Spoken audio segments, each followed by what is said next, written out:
નાનું બાળક રમકડાની દુકાનમાં જાય, વિવિધ રમકડા જોઈ અને ખુશ થઈ જાય, એ રીતે આ રેડિયો એ મારા માટેના રમકડા જ છે. મારી લાઈફ લાઈન કહી શકાય રેડિયોને. મારું નામ ઇન્દ્રવર્ણ મિસ્ત્રી. મારું આખું જીવન રેડિયોને સમર્પિત છે.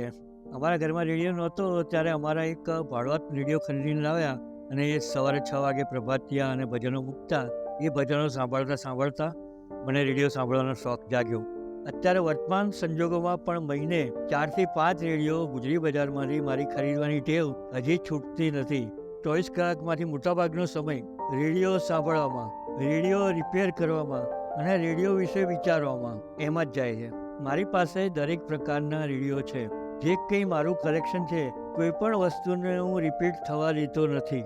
કે મારી પાસે હેમ રેડિયો પણ છે. હેમ રેડિયો કોઈ પણ કુદરતી હોનારત હોય કે કોઈ પણ હવામાનના પ્રોબ્લેમ હોય, આ રેડિયો ચાલુ રહેતો.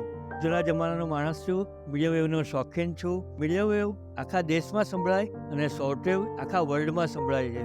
રેડિયો ઉપર તમને કોઈ પણ વસ્તુ અચાનક આવીને મળે એનો જે આનંદ, અને તમારી પાસે સ્ટોર કરેલા લાખો ગીતો હશે, એ આનંદમાં કેટલો આસમાન જમીનનો ફેર છે. રેડિયોના સંગ્રહને કોઈ સાચા ચાહકને, કદરદાન વ્યક્તિને ગિફ્ટ આપજો, પણ ભંગારમાં ન આપતા. આટલી મારી વિનંતી છે મારા સંતાનોને.